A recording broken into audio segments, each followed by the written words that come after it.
आवाज अकेलेपन में नहीं गूंज रही। ये जो बेचैनी वाली फीलिंग है ये नेचुरल नहीं है। इसे आपके अंदर इंस्टॉल किया गया है, प्रोग्राम किया गया है, सदियों से इसे रेप्लिकेट किया गया है ताकि आप उस वाइब्रेशनल पोर्टल तक कभी ना पहुंच सकें जिसे आपका शरीर शब्दों के बनने से पहले से जानता है। क्योंकि नाचना, आजादी के साथ नाचना सिर्फ मसल्स को हिलाना नहीं है, ये उन मेमोरीज को एक्टिवेट करना है जिन्हें इस सिस्टम ने मिटाने की पूरी कोशिश की। ये उस अनरिटन ट्रेनिंग को तोड़ना है जो हमें सिखाती है कि हम अपने ही शरीर रूपी मंदिर में ना रहें। और सबसे क्रूर बात यह है कि ज्यादातर लोग मानते हैं कि ये शर्म उनकी पर्सनल वीकनेस है, लेकिन ये नहीं है। ये एक इनहेरिटेड कोड है, एक ऐसा वाइब्रेशनल मैकेनिज्म जो आपके इंस्टिंक्ट को दबाता है, आपके पेट में उठने वाली ऊर्जा को शांत करता है और अपने ही शरीर में होने की खुशी को सुन्न कर देता है। आपका शरीर खुद को एक्सप्रेस करना चाहता है, लेकिन कंडीशन्ड किया हुआ मन उसे वापस खींच लेता है। ये लड़ाई बहुत पुरानी है और आप इसे इसलिए महसूस करते हैं क्योंकि आपके अंदर का एक हिस्सा जानता है कि उसे सिकुड़ने के लिए नहीं बनाया गया था। आपके शरीर में एक इंटेलिजेंस है जो धड़कती है, जो घूमती है, जो आपको पुकारती है, और जब इस पुकार को बीच में ही रोक दिया जाता है तो आप एक ऐसा खालीपन महसूस करते हैं जिसका कोई नाम नहीं है। ये वीडियो उन लोगों के लिए है जो ये महसूस करते हैं कि डांस में कुछ पवित्र है, कुछ सेक्रेड है जिसे कभी होने ही नहीं दिया गया। ये उन लोगों के लिए है जो हिलते हुए कांपते हैं, दुनिया के डर से नहीं बल्कि खुद के डर से, या यूं कहें इस डर से कि कहीं उन्हें याद ना आ जाए कि उनके शरीर के साथ क्या किया गया था। आज आप समझेंगे कि ये शर्म क्यों मौजूद है और इससे कैसे गुजरा जाए, जबरदस्ती से नहीं बल्कि प्रेजेंस के साथ। क्योंकि जो नाच शर्म में शुरू होता है वो आज़ादी पर खत्म होता है। एक तरह की खामोशी होती है जो शांति से नहीं बल्कि कंडीशनिंग से आती है। ये वो खामोशी है तो तब छा जाती है जब शरीर हिलना शुरू करता है और कुछ गहरा बाहर आने की कोशिश करता है। ये कोई स्टेप भूल जाने का डर नहीं है, ये उस जगह को छूने का डर है जिसे छूने की कभी इजाजत नहीं थी। शर्म एक रुकावट की तरह दिखती है, लेकिन असल में ये एक सील है, एक वाइब्रेशनल ताला है जो शरीर के उन हिस्सों पर लगाया गया है जहां भूले हुए पोर्टल्स हैं, पेट, कूल्हे और आपकी अपनी रिदम। जो कुछ भी घूमता है, धड़कता है और लहर की तरह बहता है, उसे एक खतरे के रूप में मार्क किया गया था। और उस खतरे के पीछे एक वजह थी, इस झूठ को बचाए रखना कि स्पिरिचुअलिटी और शरीर एक दूसरे के दुश्मन हैं। ये एक बहुत काम का झूठ था उन लोगों के लिए जो इंसान को उसकी सोच से अलग करना चाहते थे। क्योंकि एक शरीर जो सच्चाई के साथ नाचता है वो परमिशन नहीं मांगता, वो सेवा नहीं करता, वो खुद को पवित्र करता है, कॉन्सिक्रेट करता है, और इस पवित्रता को कंट्रोल नहीं किया जा सकता। हमारी हजारों साल पुरानी परंपराओं में यह हमेशा से साफ था, जहां रिदम है वहां शक्ति है, जहां फ्री वाइब्रेशन है वहां सॉवरेनिटी यानी संप्रभुता है। यही कारण है कि प्राचीन ऋषि मुनि और योगी ध्यान में घूमते थे, जिसे वर्लिंग भी कहते हैं। वो घूमते थे ताकि सारी कंडीशनिंग घुल जाए और वो क्लैरिटी की एक अलग ही डायमेंशन में प्रवेश कर सके। वो नाचना नहीं था, वो एक इन्वोकेशन था, एक आह्वान था। तंत्र के सबसे गुप्त ज्ञान में हमारे शरीर को दो दुनियाओं के बीच एक जीती जागती स्पाइरल माना गया है। इसे सही अलाइनमेंट में घुमाना अनाहत चक्र यानी आपके हार्ट के सेंटर में रखी एक भूली हुई चाबी को घुमाने जैसा है। लेकिन इस चाबी को रूढ़िवादी सोच, दमन और अपमान से घेर दिया गया है, और आज जो कोई भी इस चाबी को इस्तेमाल करने की कोशिश करता है उसे उस इतिहास का वजन शर्म के रूप में महसूस होता है। तो अब समझिए, शर्म नाचने में कोई रुकावट नहीं है, ये भूलने और वापस लौटने के बीच की दीवार है। इस वीडियो में यही बताया जाएगा कि इस दीवार के पार कैसे जाना है, वाइब्रेशनल इंटेलिजेंस के साथ कांपते हुए भी कैसे मूव करना है, और एक दबे हुए इशारे को याददाश्त की एक रस्म में कैसे बदलना है। क्योंकि जब सब कुछ आपको रोकने को कहे तब नाचना एक ऐलान है, मैं लौट आया हूं, मैं वाइब्रेट करता हूं, मैं हूं।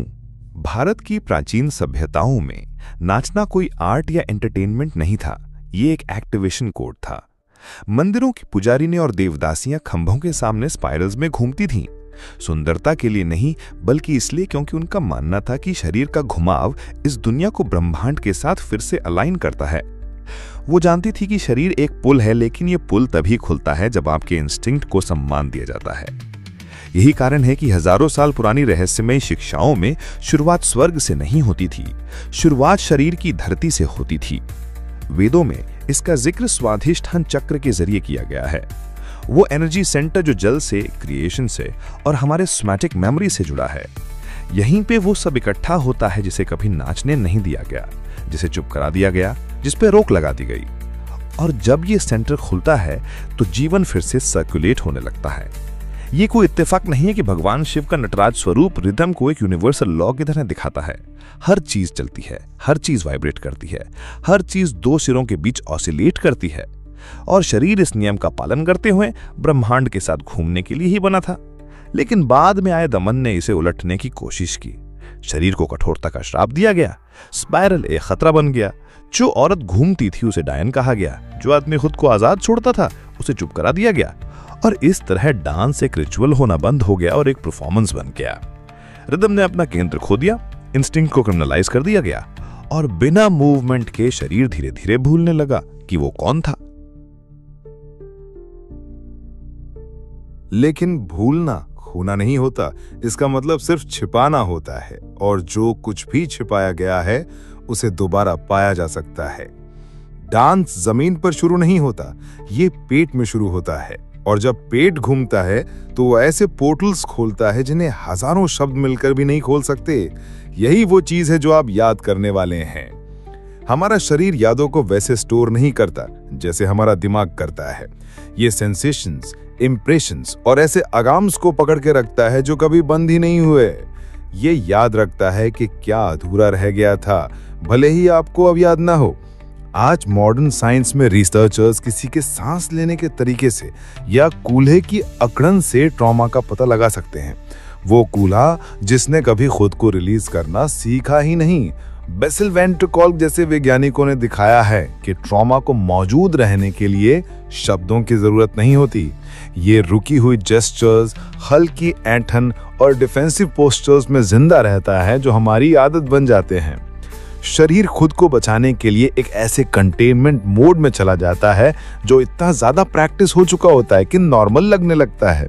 लेकिन इस तरह कैद में रहना नेचुरल नहीं है।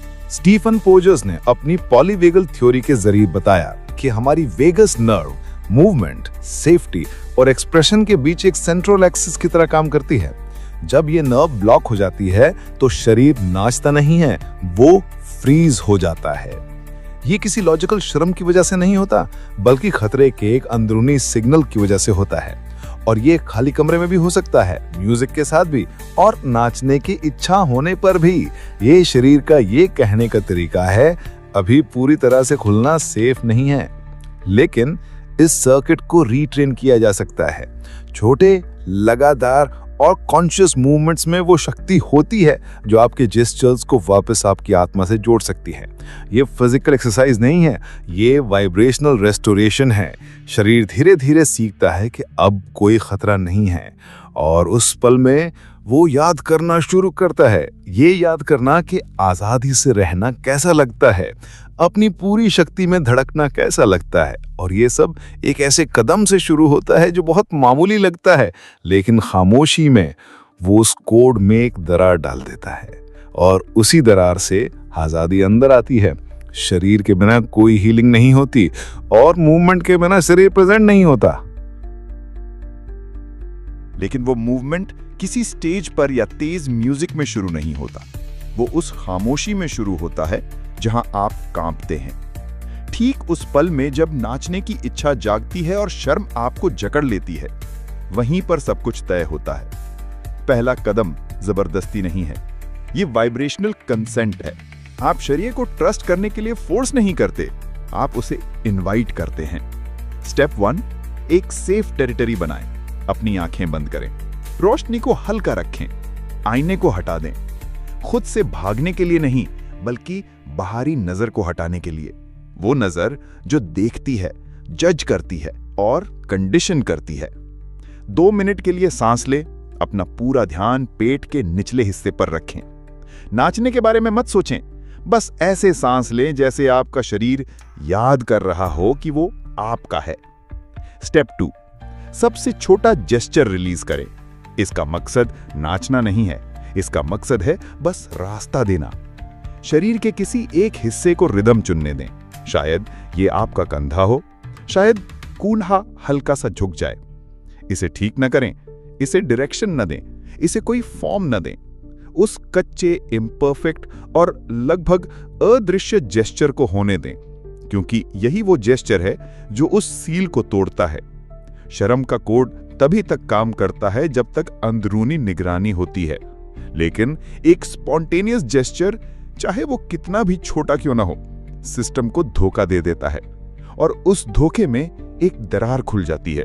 उसके जरिए फ्लो शुरू होता है, और जब फ्लो शुरू होता है तो आपको अब धक्का देने की जरूरत नहीं पड़ती। शरीर आपको अपनी ओर वापस खींचना शुरू कर देता है। यही पहली ओपनिंग है, बहुत सटल, बहुत इंटीमेट, लेकिन पूरी तरह से रेवोल्यूशनरी। अब जब दरार खुल गई है तो दूसरा मूवमेंट और भी ज्यादा डेलिकेट है, क्योंकि अब इसमें हिम्मत की नहीं, सुनने की जरूरत है। आप यहां आजादी परफॉर्म करने के लिए नहीं हैं, आप यहां अपनी फ्रीक्वेंसी की ओरिजिनल रिदम को याद करने के लिए हैं। स्टेप 3, उस वाइब्रेशनल फील्ड को पहचाने जहां शर्म रहती है। वो विचारों में नहीं रहती, वो शरीर के कुछ हिस्सों में बस जाती है, शायद पेट के निचले हिस्से में, कूल्हे की मसल्स में, या उन जोड़ों में जो एक कदम उठाने से पहले ही सख्त हो जाते हैं। अपना ध्यान उस जगह पर लाएं, उसका एनालिसिस करने के लिए नहीं, उसे महसूस करने के लिए। उस जगह पर अपना एक हाथ रखें, बिना ये उम्मीद किए कि कुछ बदलेगा, बस शरीर को ये याद दिलाने के लिए कि वो अब अकेला नहीं है। शर्म एक ऐसा लूप है जो अंधेरे में खुद को ही फीड करता है, लेकिन जब आपकी कॉन्शियसनेस उस पॉइंट को छूती है तो वो उस रेपिटेशन को डीप्रोग्राम कर देती है। आप शर्म से छुटकारा पाने की कोशिश नहीं कर रहे हैं, आप उससे कह रहे हैं, मैं वापस आ गया हूं और मैं तुम्हारे बीच से गुजरने के लिए तैयार हूं। स्टेप 4, साउंड को शामिल करें। नाचने वाला म्यूजिक नहीं, बल्कि ऐसा साउंड जो एक वाइब्रेशनल गाइड का काम करे। कुछ ऐसा चुनें जिसमें लिरिक्स ना हो, जिसमें टेक्सचर हो, जिसमें लेयर्स हों। ऐसी ध्वनियां जो तैरती हैं, जो किसी फिक्स्ड टेम्पो की मांग नहीं करती। अपने शरीर को उस साउंड पर रिस्पॉन्ड करने दें, जैसे कोई जानवर हवा पे रिस्पॉन्ड करता है। कोई जबरदस्ती की रिदम नहीं, कोई डायरेक्शन नहीं, बस एक इंस्टिंक्टिव रिस्पॉन्स। इस स्टेज पर आप नाच नहीं रहे हैं, आप फ्रीक्वेंसी को खुद को मूव करने दे रहे हैं। ये ऐसा है जैसे वो साउंड आपके शरीर के उन हिस्सों को उजागर कर रहा है जो सोए हुए थे, और जैसे ही वो जागते हैं वो रास्ता दिखाना शुरू कर देते हैं। आप नाचना सीख नहीं रहे हैं, आप खुद को अनकंडीशन कर रहे हैं। आप उस भूले हुए ऑल्टर को रिक्लेम कर रहे हैं जो हमेशा से आपके पेट और जमीन के बीच मौजूद था। यही वो पॉइंट है जहां ज्यादातर लोग पीछे हट जाते हैं, क्योंकि अब शरीर बोलना शुरू करता है, और जो वो कहता है वो हमेशा जेंटल नहीं होता। कभी कभी ये एक दबा हुआ संघर्ष होता है, एक अचानक आई कपकपी या बिना नाम का एक इमोशन जो रीढ़ की हड्डी से ऊपर उठता है। यहीं पर डांस एक जेस्चर होना बंद हो जाता है और एक यात्रा बन जाता है। स्टेप 5, कांपने को एक पोर्टल में बदलें। जिस पल आपका शरीर कांपता है वो कोलैप्स नहीं है, वो रिकॉन्फ़िगरेशन है। ये पुराना कोड है जो नए के प्रेजेंस में खुल रहा है।